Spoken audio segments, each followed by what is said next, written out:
in Deauville for Ultra Quiz.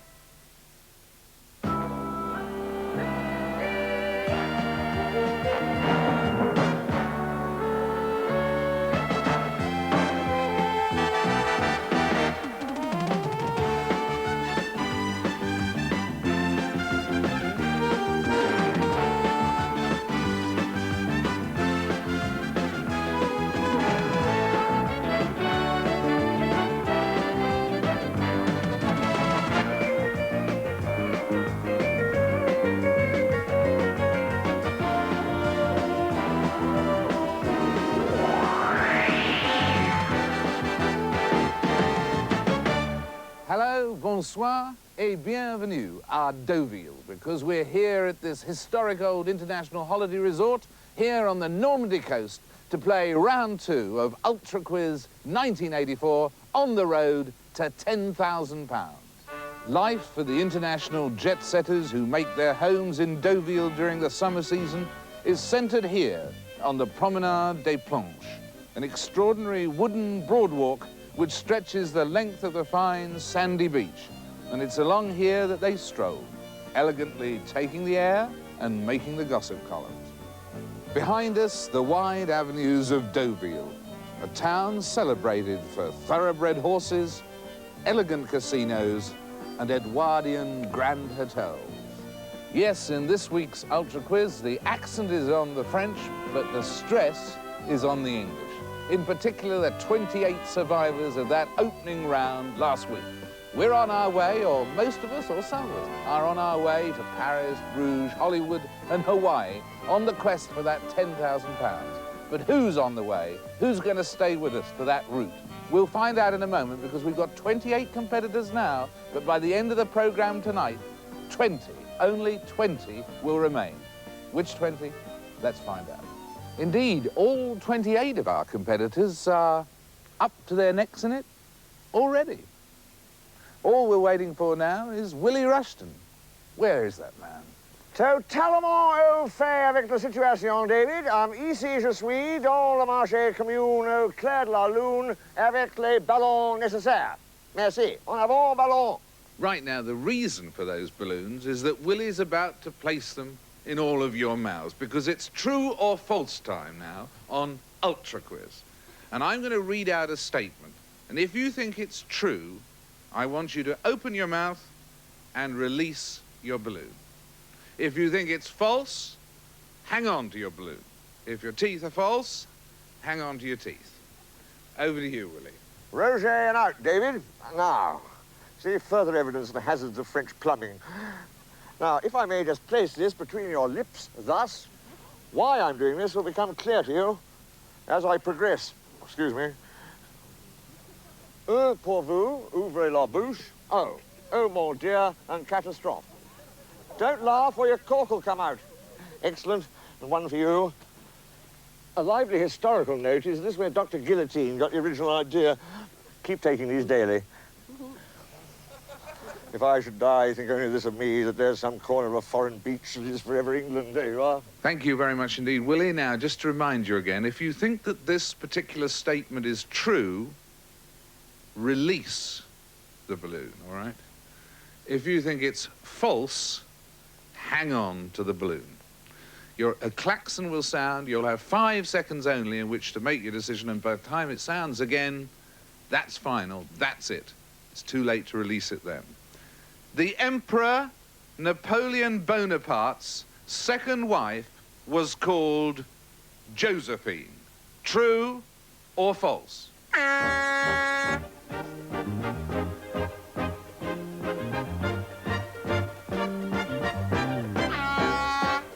Well, you've all opted for false. And you're all correct. Release your balloons and celebrate. So they've all survived. You've all survived. On to the next test. Well done. You're very good at history, all of you. Very good. Josephine, you all knew, was the first wife.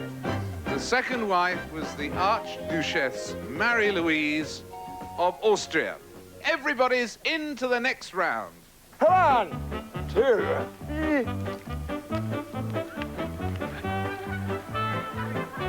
The reason we're doing this is because the next game involves perfectly honed minds and bodies.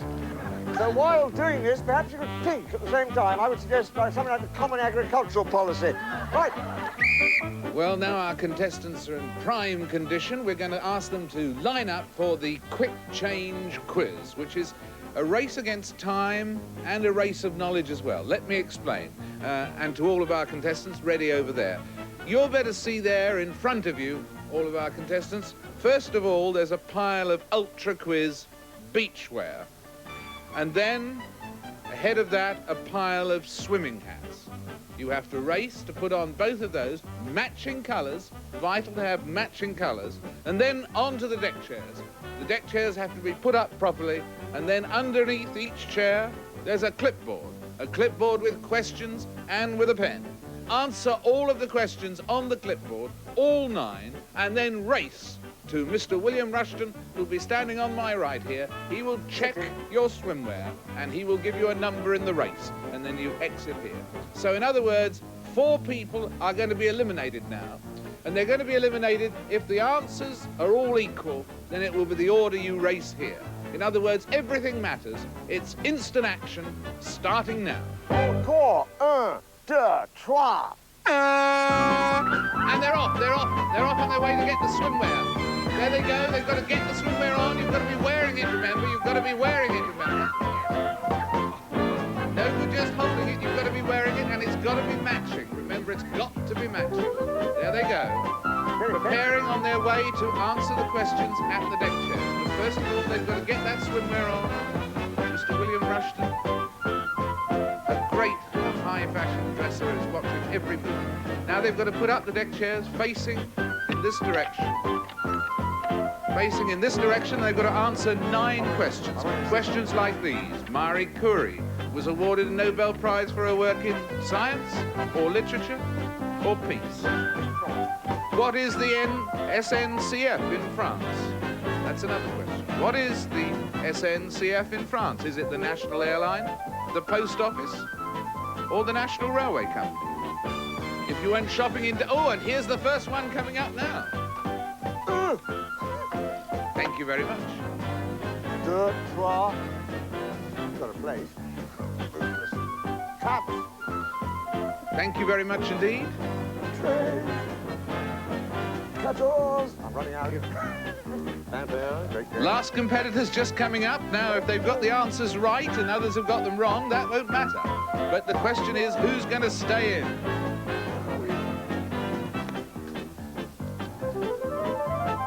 And competitor number 28. And so now let's say to all of our contestants, just relax for a moment while the judges go through all of these clipboards. We'll have the answer in just a second. Congratulations, you've all 24 of you have survived. Congratulations, these are our survivors, as you can see here. All 24 of them looking lovely. This is really British Fashion Week in Deauville here. Looks absolutely tremendous. Now, for our 4 losers, for our poor 4 losers, well, they've got a very special trip back to the UK. Willie, do your worst. En avant, mes bras! C'est adieu, la belle France. Something warmer has been stuck to this right there. Look at the bright side. Given a fair wind, you might well end up in the Hastings area. Keep pushing. Poussez, poussez. Bon voyage. Love to talkie.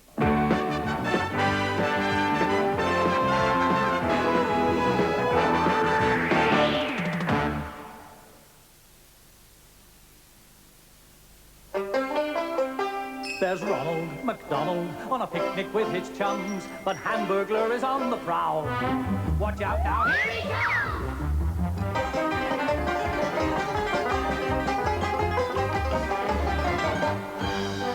But when they catch that rascal, Ronald's always kind and fair. It's back down to McDonald's, where everyone gets their share. That's the difference at McDonald's, you'll enjoy. Which of these cricket ideas makes sense? The wicket, specially made for the bouncer? The ball, specially made for the leg break?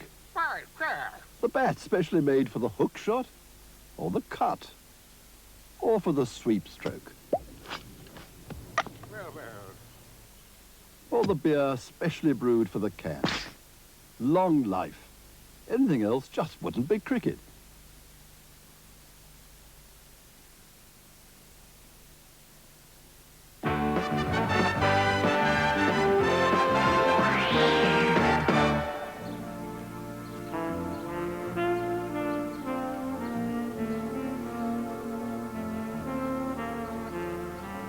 Relaxing before the next round, our competitors took off on shopping expeditions. I joined one group on the way to a parfumerie. Looks very pleasant and a typical French parfumerie. And well, we've got here 6 of our 24 survivors at the moment, taking a well-earned rest before the next round of their endeavours. And where are you from, Maggie? Walsall in the West Midlands. Oh, and what are you going to take here? Je reviens by Worth. Oh, very good. That sounds as though you've been addicted to that for years. I have, yes. That's my favourite. Yes, that's your favourite. much, yes. So you're going to take that back yes. with you. Stuart over there, Stuart Smith, where are you from? Marple in Cheshire. In Cheshire. And what do you fancy here? I've been recommended to take the Jolie Madame. Which Jolie Madame? For the good lady at home. For the good lady back home. Welcome now to the casino here in Deauville with all of our 24 surviving competitors hungry for the sweet smell of success. We're going to play the 10-cent game. Inside the salon behind me, we've numbered 10 silver goblets, 1 to 10, and put inside 10 very distinctive, very different aromas. What our contestants have to do is to sniff each one within 20 seconds and write down what they think the smell or the pong is. Let's find out how they're getting on.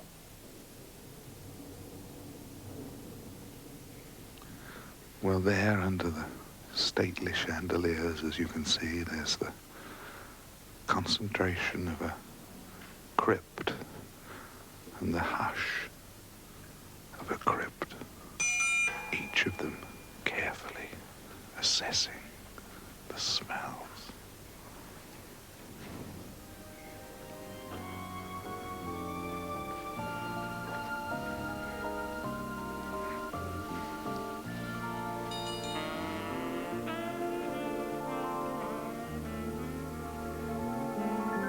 Smell number 1 is garlic. A smell to really take your breath away and give it back in a very unpleasant condition.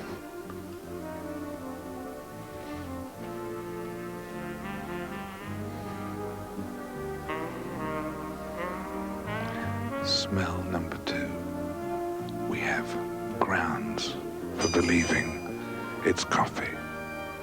And as you're probably noticing, every time there's a ping, the competitor must move on to the next pong. Smell number 3 is camembert.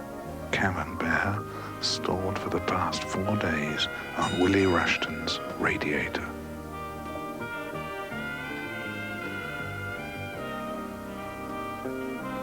Smell number 4 is rose. A rose by any other name would be incorrect. Smell number 5 is brandy. So far, no one's tried to get at it yet.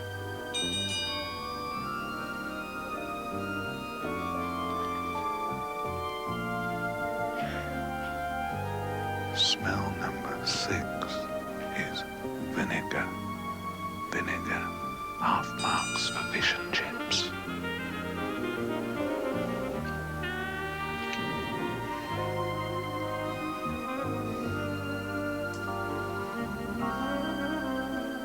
Number 7 is the genuine 22-carat smell of at least 22 carats what all the smart young ladies dab behind their ears at the vegetarian dinner and dance.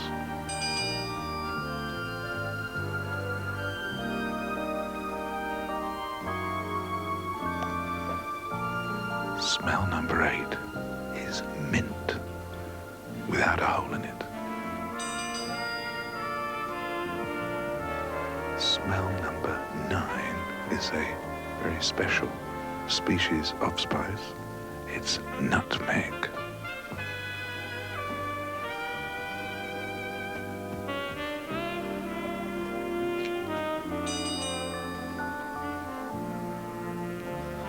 And if they can get number 10, they really deserve a special prize anyway. It's just water. Good, simple, honest water.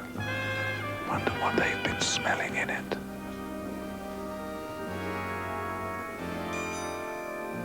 And now a short, tense wait while the judges reach their verdict.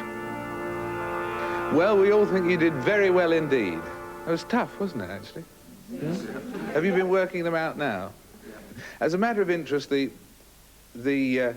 greatest number of correct answers, 3 people tied, although it's, I mean, this is not important because everybody who was not knocked out, which was the last 2 of you, but everyone else survived. But Bruce Newlands got 7, which was very good going, and Angela Brooks got 7, and Harry Keeling got 7 as well.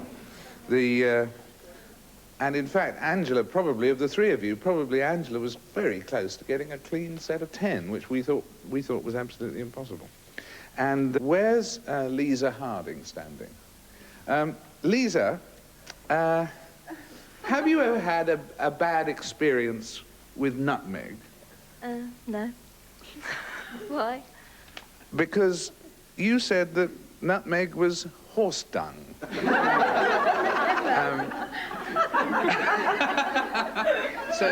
So will you remind me to be very careful if you invite me around to your house for a dessert? All right? Anyway, alas, 2 people we have to say goodbye to, and they are, first of all, if you could come out here and join me out here, first of all, unfortunately, Stuart Smith. Stuart, unfortunately, who was with us at the parfumery, but you've still got your jolly madam, right? I do, yes. Yes. Well, bad luck, actually. And the lady actually just came up to me just now and said, I don't think I've done very well. And unfortunately, one of the 2 that were knocked out, and that's Sheila Hayward. I'm so sorry you're both out, and I have to hand you over now to the tender mercies of the man himself, Mr. William Rushton. Come with me. Take them away, Have Willie. either of you ever worked on the stage? No. This is your moment. Come with me. Don't think of this as humiliation. I mean, how do you think David Frost started? I think a blood stain there you might remove. Well done, Sheila. Well, we've moved now, as you can see, into the casino's famed cabaret theatre here. And thanks to Sheila and Stuart, the stage is set. Our competitors are going to be watching very closely now because what's coming up for them in a moment or 2 is a test of coordination. And in order to get an idea of what they're going to have to do in a minute or 2, we're all going to watch now the magic juggling of Georges Solvano.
Well, luckily in our test of coordination, our competitors are not going to have to do the whole of George Solveno's act.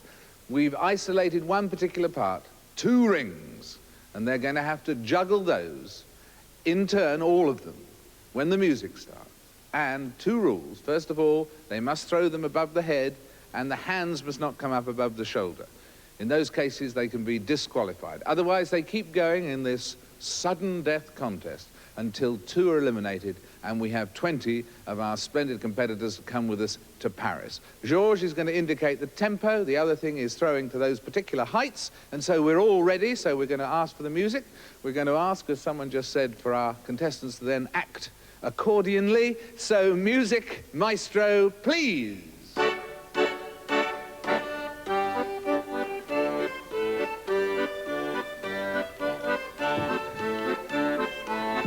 Everybody's still in at the moment.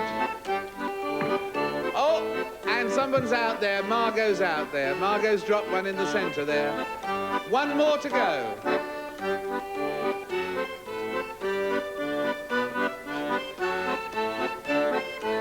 Twenty-one still running. Who will it be? One other person is going to miss a trip to Paris. The tension mounts, just like the end of high noon here in Deauville.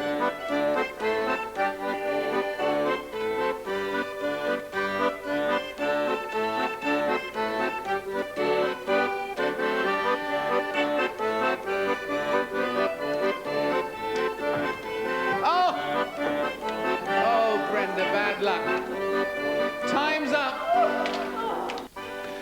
So Margot dropped it first, and then Brenda dropped the ring just there. But I'm just getting a message now from the judges that, in fact, as Brenda dropped the ring there, they were about to disqualify the gentleman third from the end here, Jerry, for not throwing it high enough from the hand up into the air. So they were just about to do that when Brenda dropped the ring. So what do? This is what we're going to do. We're going to have a playoff judged by our judges, by Margot and by me, between Brenda and Jerry. It's a sudden death playoff right now. So if the 2 of you would come to the middle, Brenda, this is a chance to regain your place on the plane to Paris, all right? Jerry, the problem I gather from the judges was, and that they spotted it on the tape, was that you weren't throwing it up. It was just only a little bit from your hand, all right? So that now the judges are going to be watching closely. It's whichever of you happen to drop it first, or whichever of you break the rules first. Okay, so it could be either of you. Brenda, a chance to regain your trip to Paris. The tension mounts. Music maestro, please.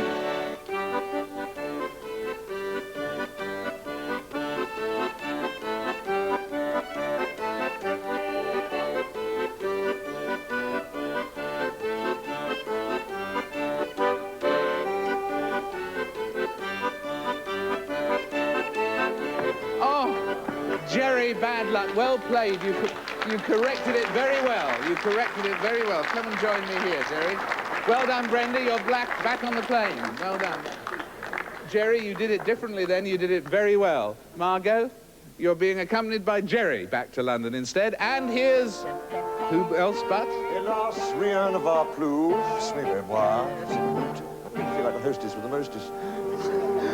And there they go. So we have our 20 competitors who are off with us for next week's show in Paris. And to celebrate the occasion, we're going to give them 100 chips to spend here in the casino in Deauville. And for our losers, well, we'll give them a few chips as well. Oh, yeah. Margot and Jeremy said losers are the chips as promised. A particularly soggy French chip, in my view, and not a good, stout British chip that can stand up towards anything. Over here, I think they call it la pomme frite, or le pomme frite.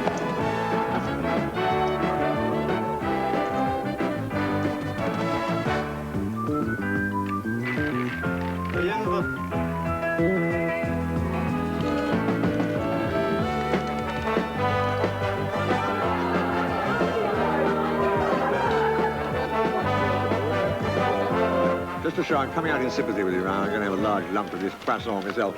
Good luck. To Paris.